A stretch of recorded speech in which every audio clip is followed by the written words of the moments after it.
50 লক্ষ টাকা দিয়ে সে শত শত কোটি টাকার অনাচারকে ঢেকে তার রূপটাকে বদলে দেওয়ার চেষ্টা করছে। বিভিন্ন সরকারি এবং বেসরকারি প্রতিষ্ঠানগুলো কিন্তু এই যে যারা আহত ছাত্র আন্দোলনে তাদেরকে সাহায্য করতে এগিয়ে আসছে।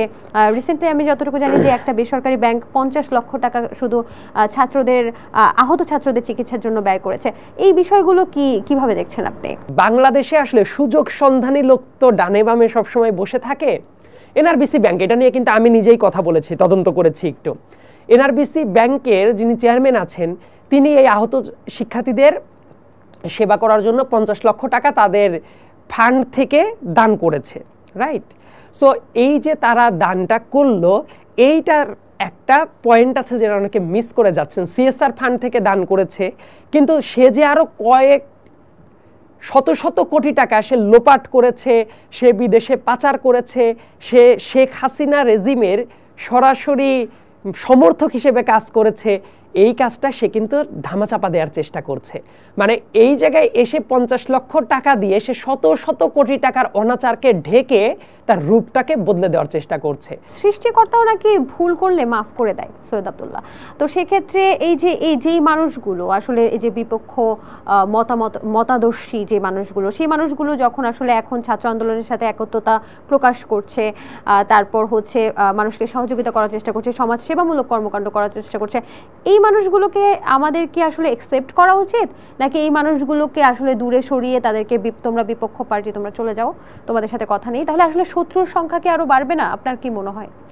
আমার কাছে যেটা মনে হয়, এই আন্দোলনের পরে একটা জায়গাতে কিন্তু আমরা প্রত্যেকেই কথা বলেছি যে সারা দেশের ভিতরে একটা ঐক্য প্রতিষ্ঠার জন্য, ঐক্যটার ভেতরে একটা কথা আছে। ধরেন এই ব্যাপারটা নিয়ে আমি যদি বলি যে আমি সবাইকে মাফ করে দিচ্ছি, এই কথাটা আমি বলার জন্য পুরোপুরি এন্টাইটেলড না। আবু সাইদ যে মারা গেল রংপুরে, পুলিশের ডিরেক্ট গুলিতে বুকটা পেতে দিল, এই ধরনের ঘটনা সারা পৃথিবীতে বিরলতম ঘটনা। এবং আমি তো চাই ওই 16 জুলাই দিনটাকে আবু সাইদ দিবস হিসেবে ঘোষণা যাতে করা হয় রাষ্ট্রীয়ভাবে। তো আবু সাইদের পরিবারের কি দুর্দশা, তার যারা ভাই বোন ছিল তাদের কথা আপনি শুনেছেন মিডিয়াতে? তার মায়ের কান্নার কথাটা শুনেছেন? এবং ওই কান্না মুছে দিয়ে প্রাইম মিনিস্টারের অফিসে শেখ হাসিনা নিয়ে এসে কি নাটকটা তাদের পর্দে চালালো, এই যে প্রহসনটা চালালো, তাদের মনে যে দাউ দাউ করে আগুনটা জ্বলছে, সে ক্ষমা করে দিবে কি না তার কাছে গিয়ে জিজ্ঞাসা করেছেন? সো আমি চাই কি জানেন, অনেক নির্বিষ মানুষ ছিল যারা ঠিক আছে ওই টাইমেও চাকরি বাকরি করেছে, সবকিছু করেছে, তারা রক্তের খেলায় বা নেশায় মেতে ওঠে নাই। এই ধরনের মানুষ যারা আছে তারা যদি মনে করে কালেকটিভ স্বার্থে সবার একসাথে কাজ করা উচিত, অবশ্যই সবাইকে নিয়েই দেশ গঠনের কাজ করতে হয়। কিন্তু যাদের হাতে সরাসরি রক্তের দাগ লেগে আছে তাদের তো বিচারের আওতায় নিয়ে আসতে হবে। তাদেরকে বিচারের আওতায় না নিয়ে এসে আপনি যদি মনে করেন তাদেরকে স্পেস দিবেন, তারা কি সুযোগ সন্ধানী না? আমি চাই দেশের সবাই একসাথেই কাজ করুক, বিভক্তির রাজনীতি ভুলে, কিন্তু যারা অপকর্ম করেছে তাদের শাস্তি হওয়াটা জরুরি। এবং যারা দালালিপনা করেছে তারা যাতে আবার সুযোগ সন্ধানের মতো মূল স্রোতে না মিশে যেতে পারে।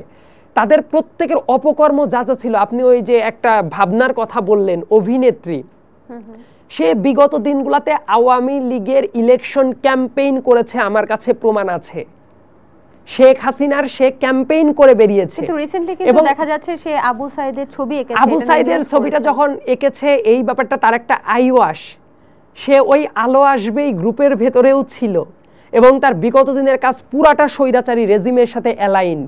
সে একটা ছবি একেই যদি বলে যে সব দায়িত্ব শেষ, সে বিগত স্বৈরাচারের আমলে প্রত্যেকটা জায়গায় সে বেনিফিট নিয়েছে।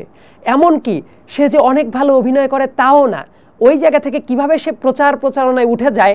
আর একটা গুরুত্বপূর্ণ কথা বলি, আপনারা মিডিয়ার মানুষ খুব ভালো বুঝতে পারবেন। সে যে কান চলচ্চিত্র উৎসব যেটা হয় সেই জায়গায় যে গিয়েছিল, সে নিজের টাকা খরচ করে প্রাইভেট স্পেয়ার থেকে গিয়েছে, রাইট? আপনি একটু তদন্ত করে দেখতে পারেন, এরকম যে কেউই যাইতে পারে বিভিন্ন জায়গা থেকে। কিন্তু যাওয়ার পরে তারা কি করে জানেন, মিডিয়াকে নিজেরাই বরং টাকা দিয়ে কিছু ভাড়াটে সাংবাদিক জোগাড় করে সেটাকে এমনভাবে প্রচার চালায় যেন এটা তার অভিনয়ের জোরেই তারা ওই জায়গাতে গিয়েছে। এবং দেখবেন প্রচুর প্রচারণা চালিয়েছে। এবং বিগত স্বৈরাচারের সে একজন একনিষ্ঠ সমর্থক। সে যদি এখন হঠাৎ করে এসে তার পুরো রিমোর্স বোধটা না থাকে, সে যেসব অপকর্ম করেছে সেগুলো যদি স্বীকার না করে, তার তো এই প্রশ্নের জবাব দেওয়া উচিত যে সে শেখ হাসিনার যে ইলেকশন ক্যাম্পেইন করেছিল, আপনি প্রমাণ দেখতে চাইলে আমি দেখাতে পারি। সে যে করলো কেন করেছিল, এই পুরো ব্যাপারটা নিয়ে সে জাতির কাছে কি ক্ষমা প্রার্থনা করেছে? সে কোনো কিছু না করে হঠাৎ করেই ডান থেকে বামে এসে যে ও আমি তো খুব ভালো মানুষ, কিছু বুঝি নাই, এই ভাবটা দেখাবে। তখন মনে করতে হবে এই মানুষগুলা হইল ওই ব্যারিস্টার সুমন টাইপ মানুষ।